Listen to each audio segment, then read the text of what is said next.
Pattaya City Expats Club is a non-profit social organisation and our speakers are volunteers.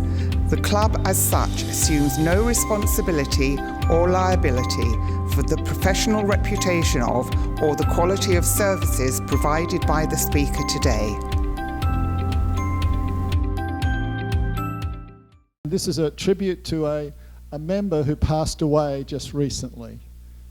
And this is Ian Frame. He's the one, as you look at it, it's on your right, that's Ian Frame. He gave talks at the club, some very good talks. Going back, he gave talks on genealogy, on also on his time in, what country was it that he was in?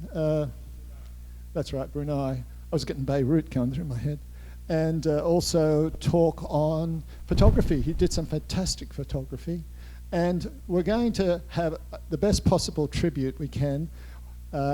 Gillian's going to come up here, and she's going to read a poem that he wrote, which seems to sum up his life so perfectly. So, and he was a contributor to the club. We haven't seen him for years because his health was frail, etc. So, but we're lucky to, yeah, just come in front here, Gillian. Alrighty. Here you go. So this is a poem written by Ian Frame. Good morning. Can you hear me all right? Okay, it is my pleasure and my honor to read something that an old friend, probably a closer friend for some of us here than I was, but I met Ian, I came to 2000. I came here to work. I didn't meet Ian till about 5 years later. But as soon as we met, for some reason, the subject of poetry came along, which if you read his biography, you wouldn't think a man who had traveled that way, came from Scotland and was an engineer, was going to suddenly write poetry in his old age. But he did, and I was honored to receive a book shortly afterwards. So I would like to share that part of my friend with you, if you don't mind. It is called The Good Life. It is on the poetry book, page 24. He pulled on his socks, tied up his boots, then stood up straight in one of his suits.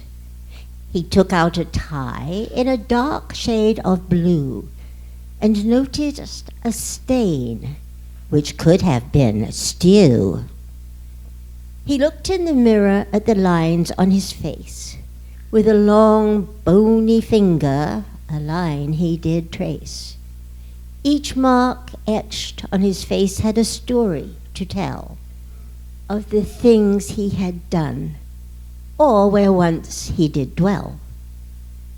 Many sights he had seen since first leaving home, the pyramids at Giza, St. Peter's in Rome, the caves at Ajanta, Davy Crock's Alamo, and Sredjuan Pagoda, a live volcano. He had traveled by boat, by plane, and by train, been scorched in the deserts, stood in monsoon rain. His skin had been burnished by years in the sun, and his feet had been blistered by many a run. Why his lot had been so good he just could not see. Eating in restaurants fancy, crossing the sea. What a life he had lived, and a life so free. Yes, the world had been good to one such as he. Thank you. To Ian.